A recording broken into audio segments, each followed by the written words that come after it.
tonight's guest of honour is one of the country's best-known performers, having first started at age 11. It's a name synonymous with show business and has been around for 40 years. In fact, right now, our subject is in another television studio across town, taping a daily national program. And that's where we'll do our surprise, on air. Our business buyers world a very special surprise. It's wonderful to see you. I love being here, Bert. What are you wearing on your left shoulder, darling, it's just the blackbird that flew in, or an old crow like myself. Looks lovely. Looks absolutely beautiful. So the reason I mean, you're always a very welcome guest on Good Morning Australia, but why are you here this morning particularly? Well, I am so excited, Bert, because we're launching a new glad bag competition. And they can be as wild and wacky or as chic and sort of unassuming as they'd like. So what's Michaela wearing? And also, I think Jessie. Well, I've got two fabulous models here. Michaela's wearing black Renew glad bags, and she's also got an antenna on her head so that she can still listen to the Bert Newton show wherever she is. Love it. And what about Jessie? What's he darling, wearing? Jessie's wearing a fabulous cod piece. Oh, look at Actually, I think he's going to get a lot of work after this show. Yeah. What sort of work do you think he'll get once? Lots of varied things, I think. Solar wings, darling, so that he can fly out of the grandstand and all that sort of thing. I think you're gone, Jeannie, and I had nothing Bert to do with it. This is your life. Me? You thought you were going on a plane to Melbourne straight after the show. Oh, there you go. Oh, what You've bad had- luck. I'm you've having packed two lives. Having a bad hair day, too.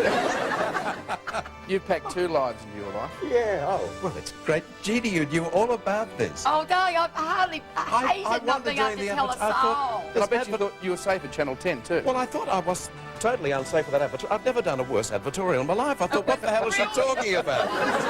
Well, there you go. You old devil. You old devil. Oh, my gorgeous, darling. About time, too. Oh, book me into St Vincent's right after the show.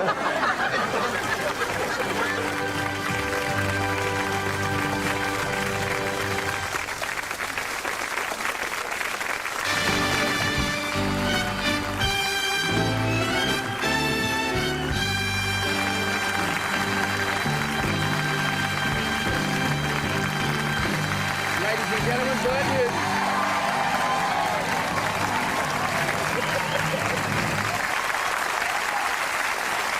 Standing ovation already. Isn't that wonderful? Well,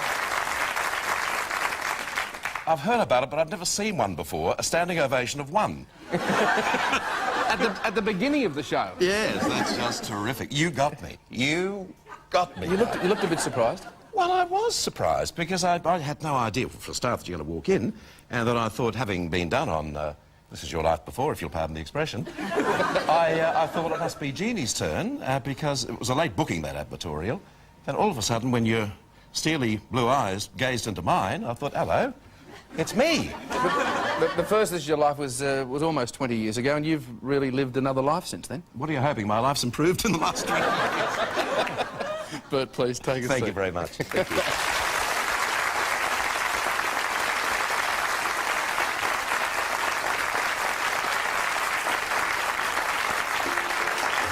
Albert Watson Newton. That's a little shocking name. You were born on the 23rd of July 1938 in North Fitzroy, Melbourne. You're the baby of 6 children to Joseph and Gladys. But sadly, your father passes away when you're only 11 years old. So your older brothers take on the role as father figures. And tonight, it's Jack who sends you this message.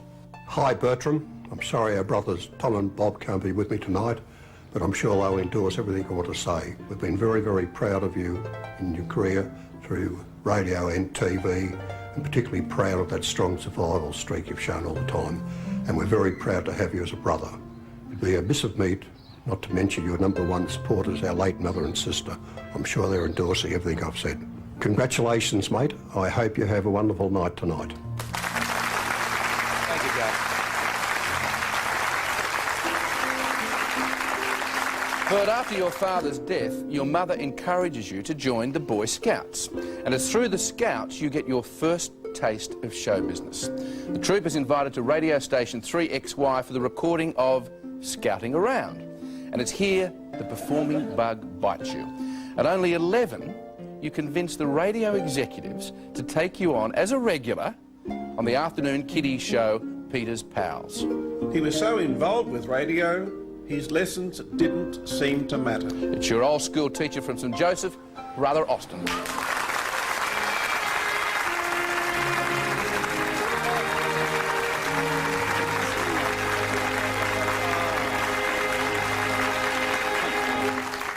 I can't tell you how much I love this man. He's a Marist brother, a member of that wonderful order, and he was my second principal, but one of my first teachers, and we've been friends since those school days, and you were just such a terrific help to me back in those years, and I've never forgotten you. And Brother Bert was radio mad, was he? Well, Don't say just mad, he would you? was very committed and very interested in radio. At times he'd bring along scripts for me to go over with him, and we would discuss it, and then at the end of it, with a lovely smile, can I go early from school this afternoon to go into the radio station and do some rehearsing? That's right, that's right. It's a bit cheeky. Well, he usually said yes. I think he was quite happy to see me go down the road and leave the school. I was pleased to see people becoming involved in this sort of thing. It was great. Brother, thank you very much for joining us. Much appreciated. Thanks, brother. Thank you very much. Thank you, sir. Bert, your love of radio is so strong, you leave school at just 15 to become a junior announcer. Now, the sales manager is a gruff and overpowering man who absolutely terrifies you. In fact, he goes on to terrify a whole generation of criminals in the TV cop show Homicide. And tonight, that same sales manager sends you this message. Bert, I've known you for over 50 years. It's a long time, isn't it? My first recollection of you was when you were in short pants, and every late afternoon you turned up at 3XY to take part in the children's program. From that you became a junior announcer or turntable operator at 3XY, and when television came along you couldn't get into it quick enough. And of course, you were right, it suited you and your style. I was considered a very good ad-lib man in my day, but Bert, you've left me for dead. Give my regards to your darling wife, Patty, and have a great night. Thank you, Alden.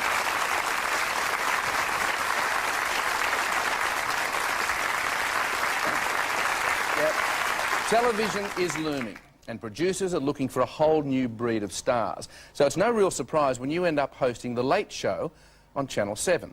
Then Channel 9 entices you to leave. And you choose a rather unique way of resigning from Channel 7, don't you? Yes, I don't think anyone's done it since. They haven't had the chance, perhaps, but I actually resigned on air. Live on air. Live on air, and then was amazed next day when they'd accepted. I thought they were going to talk me out of it, but they didn't. They talked me right into it. Well, I guess they had to. Well, they had to, I suppose. I mean, I'd never do it again. I don't think. Well, Channel 9 books you to do a 30-second commercial with the young king of television, Graham Kennedy, on his top-rating show in Melbourne tonight. The pair of you turn that 30 seconds into 12 minutes of magic, and your future is set. Graham and Bert become one of the legendary partnerships in Australian television history. Yeah. This has got to do it properly. I'll do it properly. Properly and very dramatic and no smile on the face. No smile on the face. Okay. I'll hold the shoe. You hold the shoe. Ladies and gentlemen, this shoe has been organised and it is inspired by the...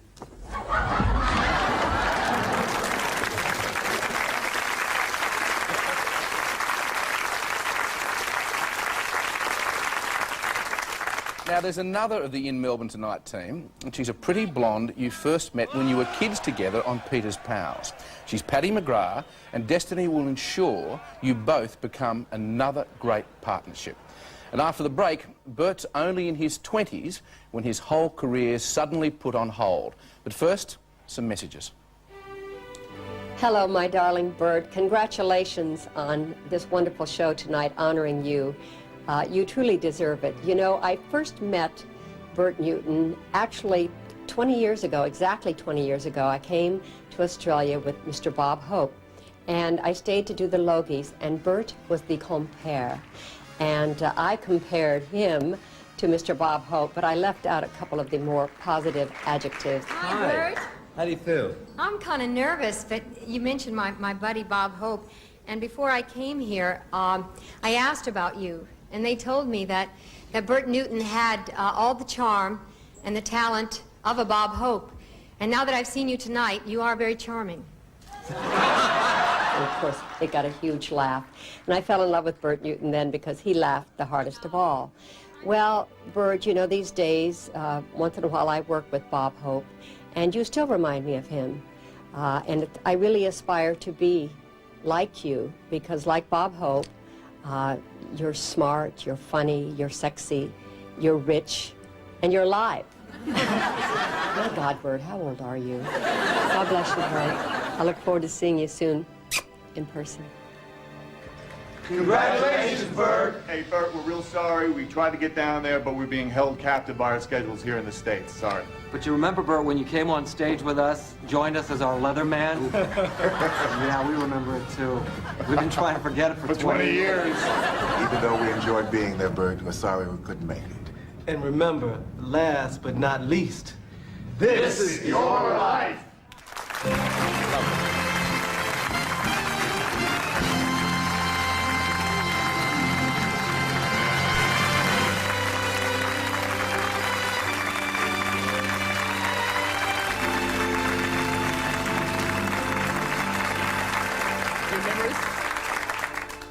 Welcome back to the life and times of television guru Bert Newton. Bert, you're 25 in 1964 and flat out. 5 days a week you begin with an early morning radio shift and finish after midnight after The Tonight Show.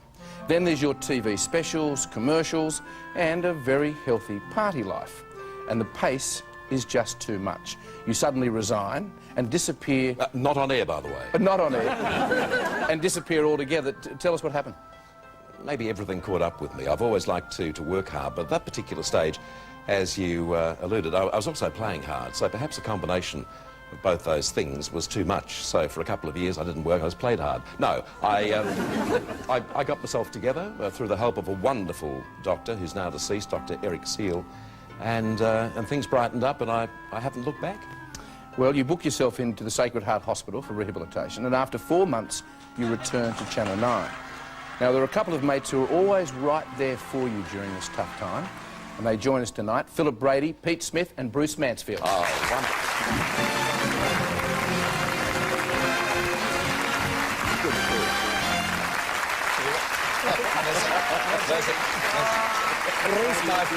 How do you do? May I ask Peter one question, Mike? Please. I know he'll give me an honest answer. Is the hair looking okay? excellent from the back. Yes. Excellent. Now, Philip, you were right by his side during those rough times, weren't you? Yes, I was there for Bert, but he's always been there for us too, Mike. This man is very resilient, he's very durable, and he always rallies around us when we need him. Pete, you actually replaced Bert when he had his breakdown, is that right? Well, I came over from the ABC with high hopes of, I must admit, being the next Bert Newton, but it didn't happen. But what did happen was, well, you know it, buddy, an enduring friendship that's just got greater with the years. We love you. Yeah. Thank you, Peter. And Bruce, you also remember them. Well, if it wasn't for Bert, I wouldn't be here today. When Bert came back, I was shown the ropes and also shown how to turn the microphone switch on in the booth. And from those days, it's a lot of help, isn't it? A very enduring and loving friendship I've enjoyed with you, Bruce. Likewise, my friend. Gentlemen, thank you very much. Thank you. Thank you, Peter. Bruce, who's on tonight?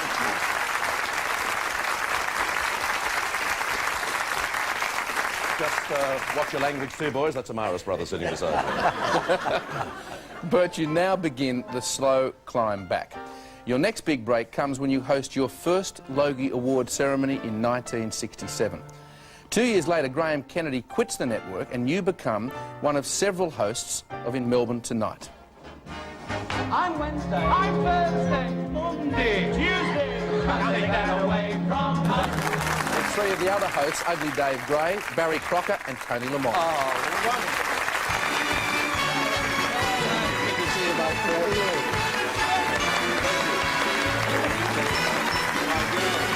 My girl. How you doing? I'm good, how are you? Oh, it's wonderful to see the 3 of you here. Thank you. And you look so young, all 3 of you. Well, I'm Jimmy Hannon, and the operation was a success. Oh, lovely. That's lovely. Yes. Dave, was there any rivalry between you guys? No rivalry at all. I have to tell you, Bert is the real, true professional. He really is, and a lot of fun to work with. And one particular thing we did, Mike, we did a event and his dummy double act one night, and we didn't have much time to rehearse. And I was the dummy sitting on Bert's knee, and he'd say something, and I'd say something, and then he'd say something. Goggle a gear, a goggle a gear, a goggle a gear, a goggle a gear, a goggle a gear, a goggle a gear. And all... Dragon gusher, dragon gusher, dragon gusher. You died tonight and I died that night too. You can't win them all. Can't win them all. No. Just like to win some though. Bob on. Barry, there were some competitions, weren't there? Yeah, well, This will kill Kamal, by the way. God bless you, he was in the audience. Oh, is he really? Yes, Wonderful, wonderful, wonderful. Oh, Kamal, wonderful, wonderful. How did you realise? I'm sorry, Barry. Wonderful, wonderful. Well, see, Bert So and we're still ushering here at Channel 9. I love it. Who was it take? I remember Bert and I go back, we actually celebrated 40 years of working together and friendship, and I was part of that party time in the early days. I had a band on Open House on Channel 9, Bert was doing IMT, and we thought we were pretty good party guys, and we had a little competition once. We went for 3 days and 3 nights, working and without sleep. That's right. Who won? I don't know, I fainted. I don't remember. Well, as we know now, I was in hospital, so I mean, you know. And Tony, what memories do you have of Well, this man? I have a very particular memory in that in the same week, Bert and I got our own IMTs, and I got the Monday night, and Bert got the Thursday night. And thereupon, a schizophrenic thing happened, because I'd be princess of Monday, he'd be prince of Thursday. Then we'd go back and work with the king all the rest of the That's week right. doing our little Let's not talk bits. about Friday, eh? But whether he learned his lines or ad-libbed, he honed his talent to become the consummate professional that you are and continue to be, and I'm Love you. delighted to have worked with you. They're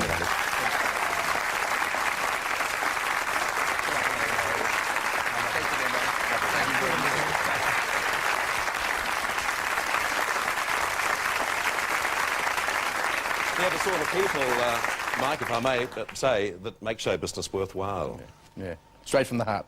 Straight from the heart, and good people and fine performers. I mean, great combination. It's 1974, and that pretty blonde Patty McGrath has now completely captured your heart. The only problem is, you haven't told her that.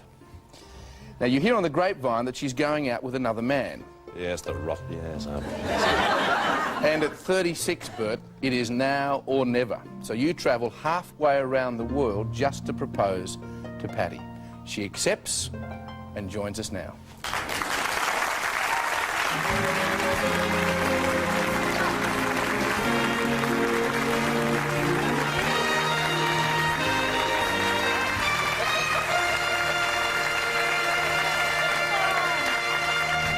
Now, you had a big crush on Bert, didn't you? For a long while. I don't think I've ever really been in love with anybody else. I've always loved Bert.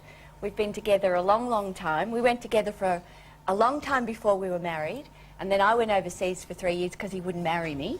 And then he married me, and I can't say that I suppose every day I think how lucky I am that I've got him. And I hope I never lose him. You take a seat with Bert, please.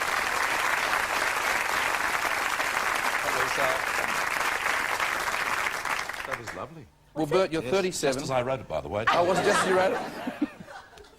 Well, Bert, you're 37 in 1975 when Channel 9 asked you to join another television partnership. The network invites Don Lane to return to Australia to host a new Tonight Show. Now, critics say it's madness to try and recapture the sort of magic that you and Graham Kennedy had. But it works. I'm the kangaroo dance. So I tried his kangaroo dance, but it kicked me in the bum. If ever I see Eddie Fisher, I'll kill him. I tried.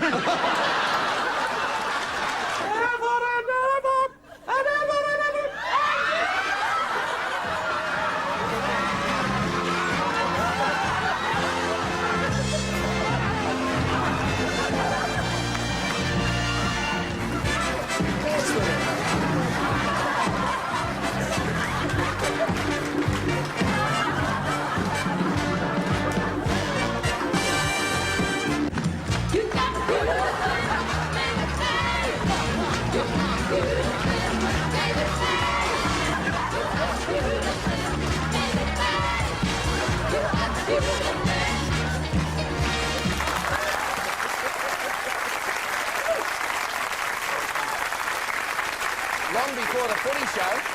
Long before the footy show, and in some areas, quite attractive. Yes, yeah. What's happened, I wonder? Yes. What's happened? Well, with Don beside you and your continued success as host of the Logies, your star is again on the rise. But all that is marred when you lose your biggest fan to cancer, your sister Alice. And you were particularly close, the two of you, weren't you? Yeah, very much so. Alice was the eldest in the family, and I was the youngest. And we always had a wonderful rapport, a deep love, and even though it's quite some years now since she died, 1975, there's not a day goes by without me thinking of her. And the only, Paddy will verify this, the only downtime I have when something really great happens, like tonight, which is just the most outstanding experience for me, is I have that thought, and I've had it already, if only Alice and Mum were here. But that can't be here, that can't happen, but... they're here in spirit? Yes, well, I feel they're here in spirit anyway. Well, you continue to succeed, and in 1978, you're honoured for the first time by This Is Your Life. Now, this now introduces television viewers to your firstborn, Matthew. Wayne and Matthew.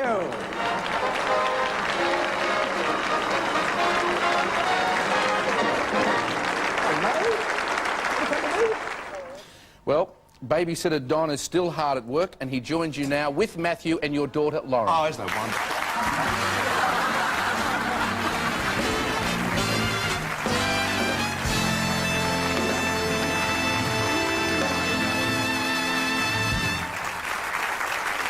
You look beautiful. And as for you... Nothing, right? The name again, the name? Great to see you, Don. Give me a kiss. Thank you. Oh, lovely. He was the first man who ever kissed me. Didn't like it then and wasn't too rough with it then, And not the last either. Now, Matthew, tell us what he's like as a dad.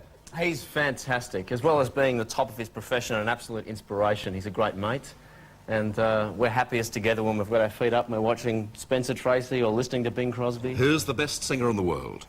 Bing Crosby. Thank you. That was a paid political announcement, by the way. Now, you're an actor and you're now a model. Did your dad and mum have much influence on you in your careers? Well, I think most parents sort of try to shelter their children, but Dad always included us in everything he ever did, and he always let us be part of the excitement. I've always been really proud of Dad, and I just hope he has a wonderful night. Not as much as I'm proud of you. Thanks.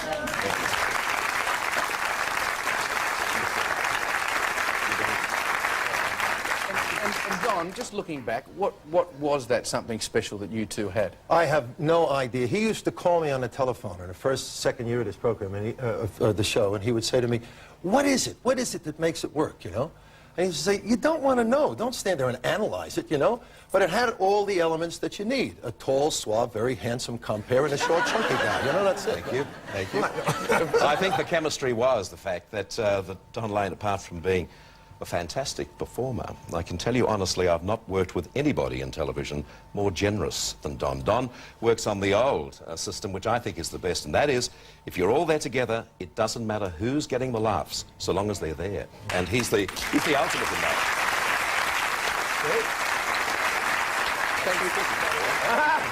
Thanks very much. Thanks, Lauren. Thanks very much. A pleasure. Thanks Nice for to joining. meet you, Mike. Always good to meet you. Good to see you, Mike.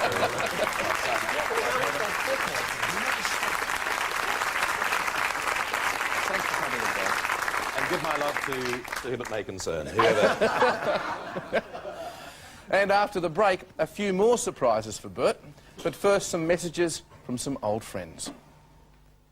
Hello, Bert. You old sausage, you old moon face. How are you? I often remember our happy days on the sofa together. We really kind of hit it off, didn't we, you and I? Well, you hit it off and I just stood and watched.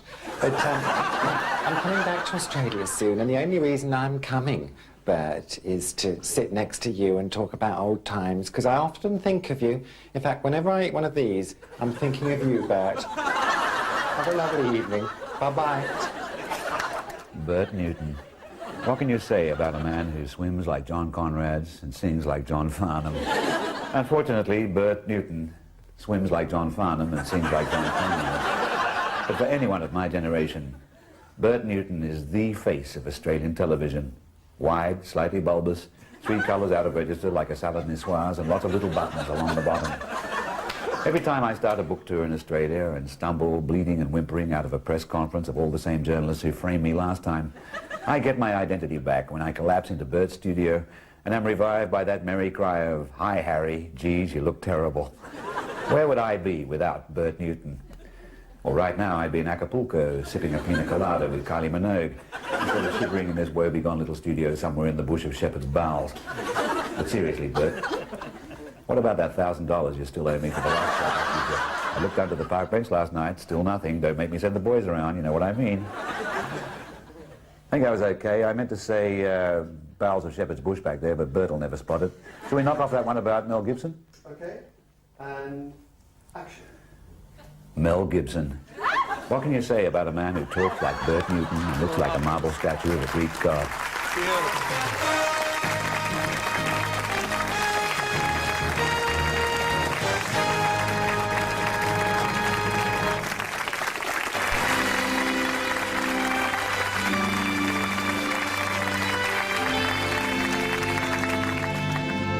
Welcome back to the life of showbiz great Bert Newton.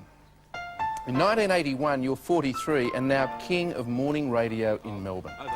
You're also hosting the successful television show New Faces, the Ford Super Quiz with Paddy, and of course appearing twice a week with Don Lane. It's also around this time you find success as an actor in the film Fatty Finn and the series Bluestone Boys. Perhaps I can help. Mike Balquini, TT, DB&T.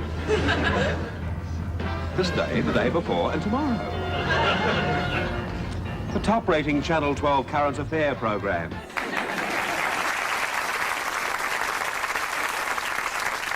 I suppose, Mike, that every program has to have a filler, and that was it. And by the way, it was noted when you said actor, it was Barry Crocker who laughed. Thank you, Barry.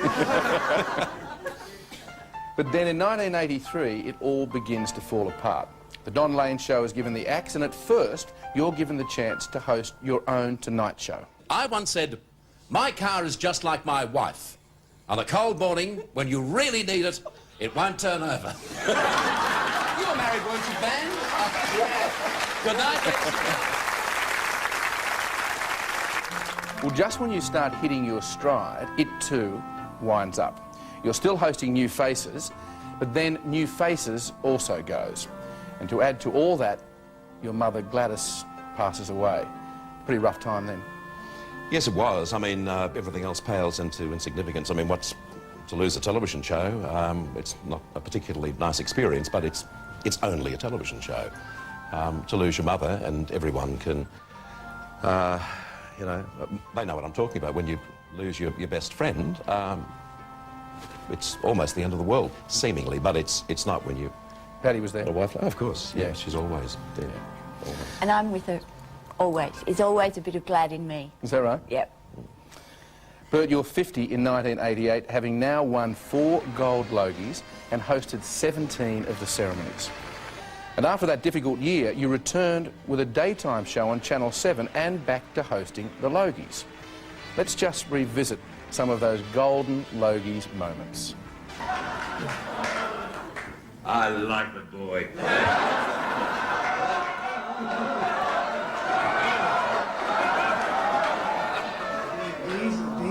Did you say Roy or boy? I like the boy. There's nothing wrong with saying that. Roy. Yeah. Hey, hang on. No, surely. I'll change religion. I'll do anything for you. I don't care. What's wrong with saying that? I like the boy. Boy, I mean, I like the man. I like. Yes. Call boy? Are we facing in the right direction? Whatever you want to do, I don't care. I'm sorry, Mohammed.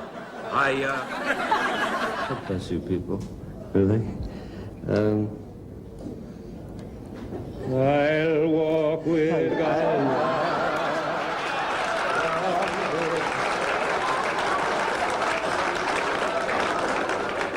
I really didn't know that this was going to happen. And I have an affliction. It's called emotion. And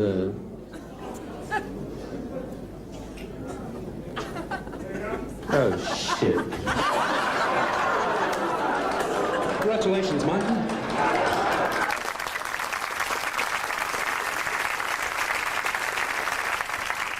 He was certainly in an exuberant mood there, Bert. When he uttered that word on television, there were 400 calls in after the show complaining about the language. Then on the Sunday, back in those days, they used to replay the Logies on Sunday afternoon, and so they edited that little bit out, and they got 3,000 calls from people complaining that it wasn't in. So, how could you win? And Mike McColgant will verify that. Was he your greatest challenge, do you think? Not really. I wasn't too sure where he was coming from. Well, he wanted to make amends, and here he is from Hollywood. No! Michael Cole.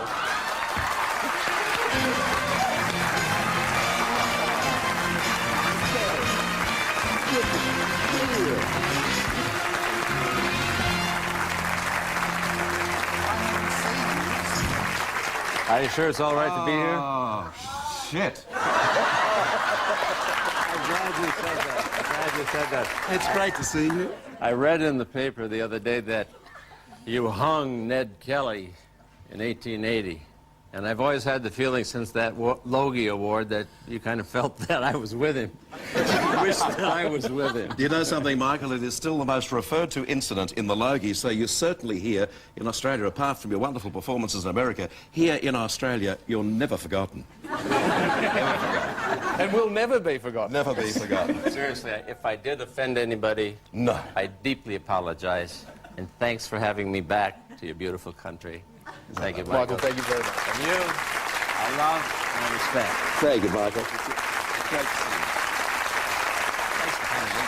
Thanks, Michael. What a surprise.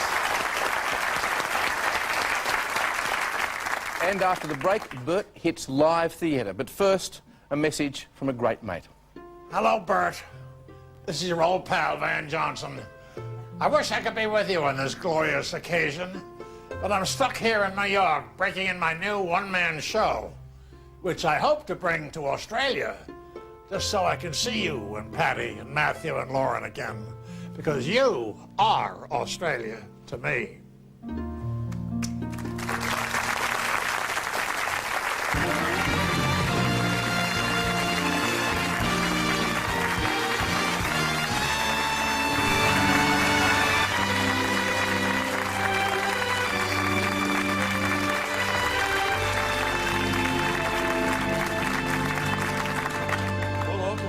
Full orchestra. What would you like me to sing? Not yet, Bert, please.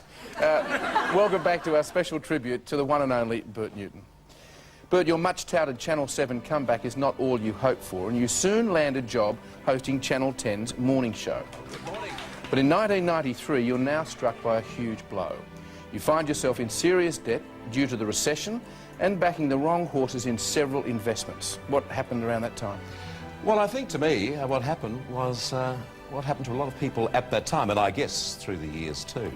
I've always had a belief that with the exception of people like Mike Walsh, who readily comes to mind, show business people are usually terrific in the emphasis of show and not necessarily in the emphasis of business. And I think that might have happened in my case too, but once again, Patty was right beside me, and the important thing is we're here. We are, Still together.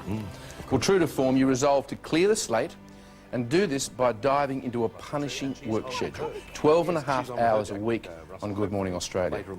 And a couple of regulars from GMA weren't going to miss out on tonight. Colette Mann and Shane Bourne.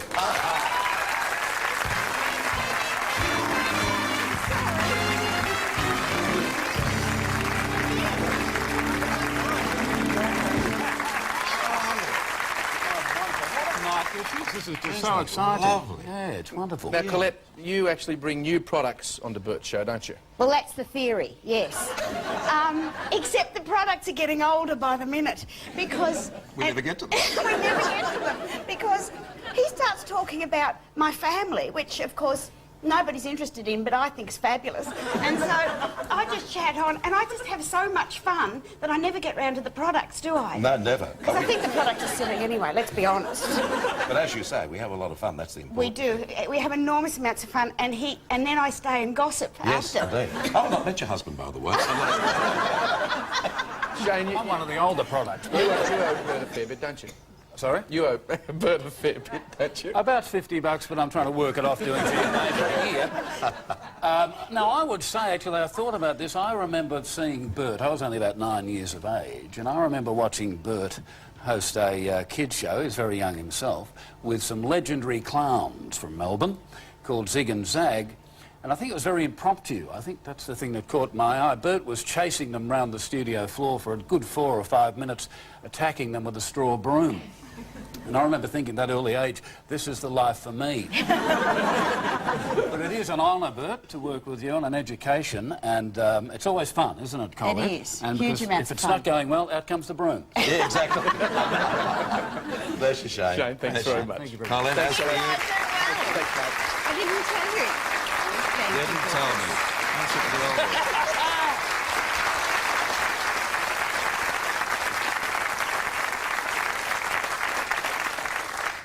Bert, you're 57 in 1995, and as if working mornings on GMA aren't enough, you now throw yourself into the role of Cogsworth the Clock, one of the principals in the musical extravaganza Beauty and the Beast. And a goodbye. Wait. You're a clock, and you're talking.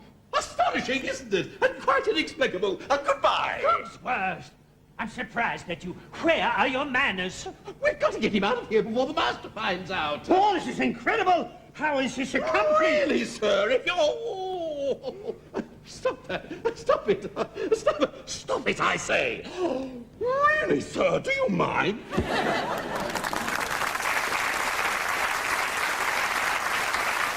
The best 2 years of my life. The best 2 years? Oh, yes. Entertainment-wise. Just love doing Beauty and the Beast. Your performance really is outstanding, and you win a Mo Award. And some of the cast members are back tonight just to pay tribute to you, Michael Cormick and Tony Harvey.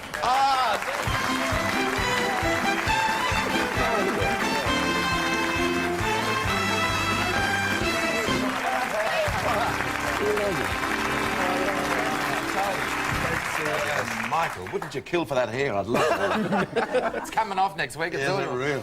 Now, Michael, you played the Beast in Beauty and the Beast. I did. Where did you get your first big break from? Well, I think it was like 20 years ago. I was a 14-year-old with a face about as round as that, I think. New Faces.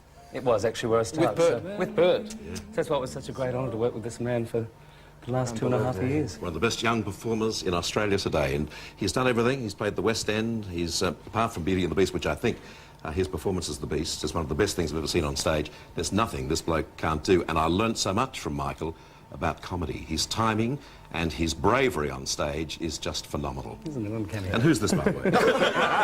Tony, you worked with Bert as well. Indeed. I spent 25 years watching this man and trying to tap into what it was, what the brilliance, the amazing talent of this man was, and to get to stand on stage next to you after all that time and get to sort of throw the ball back and forth. It was like sort of singing My Way to Frank Sinatra.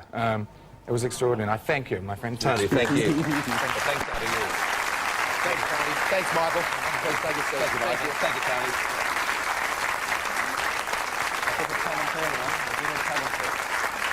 Well, don't go away, because after the break, the big surprise for Bert Newton. I've always been crazy about Wayne Newton. He's just one of my favorite. Bert Newton? Oh, the Australian Bert? Oh, yes. Well, I've always been crazy about Bert Newton. I'm crazy about men in general, you know. You know, we have meant so much to each other. It isn't generally known. The only thing that keeps us apart is 8,000 miles of the Pacific Ocean and his wife. Congratulations, Bert. Bert's not about fashion or trends. He's watched them all come and go. He's about intellect. He's about a wisdom born of experience. And my life is much richer having him as a mate. I know a lot of funny people, but Bert is one of the funniest.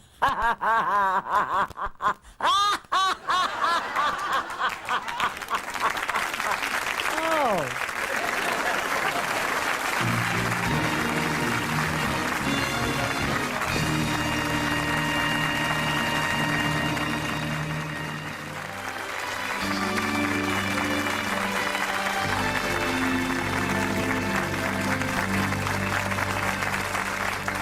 Welcome back to the life and times of Bert Newton. Bert, many of the celebrities you encounter in your career become close personal friends.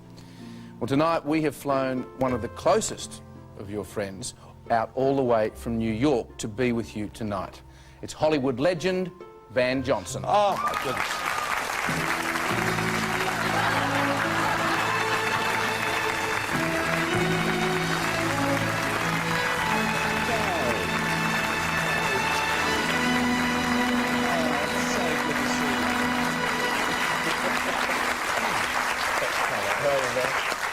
Just how special is this man? Well, I'm deaf. Bert, remember the first time we met 100 years ago was in the lobby of the Beverly Wilshire Hotel in Beverly Hills. I was making a picture with Hank Fonda and Lucille Ball. I was making Paddy Finn at the time, back in Australia, yes.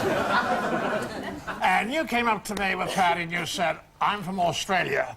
I've never met anybody from Australia before. And he sort of said, you have a lot of fans there. And I was very flattered and very touched, and I went off to the studio, kiss Elizabeth Taylor, swim with Esther Williams. And when I got back to the hotel that night, there in my room was a magnum of champagne and a kilo of caviar. And you got any more on you? Anyway, I think of you very often, Bert and Paddy, the kids, because I feel that I'm part of your family. As a matter of fact, I wish you would adopt me. His question was, what makes me so special?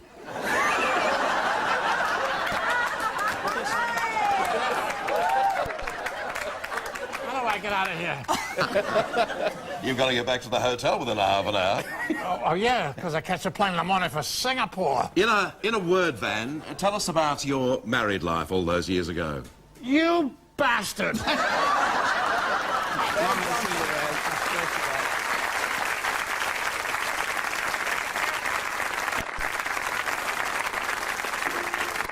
Bert, you're now entertaining your third generation of Australians. You've certainly always had your ups and downs, but you've never lost that ability to make us laugh or to laugh at yourself. And your wit and sense of humour is still as sharp today as it was 40 years ago. And of course, there's only one way to finish tonight's show, the last show of the year, and that is with a song. We're not going to ask you to sing, Bert. But we have asked Paddy to sing to you. Your musical director, John, is over there, ready, with all your friends. Would you please join them? Yes, certainly. Thanks, John.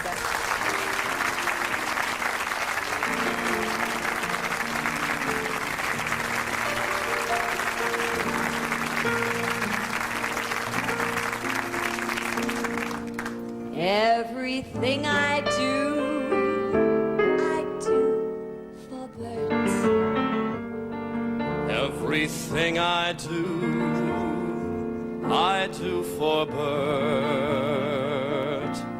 Some folks think that Bert's not much, but they like his gentle touch. So everything I do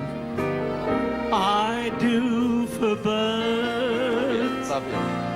Everything I sing for Bert.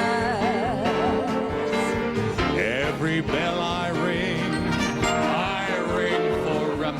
for the Bert. Yes. And when all's said and done, oh, meet Bert, you're the only one. Everything I do for Bert. Everything I do for Bert. Some may think that Bert's not much, but they like his gentle touch. So everything I do, just between me and you. Everything I do for Bert.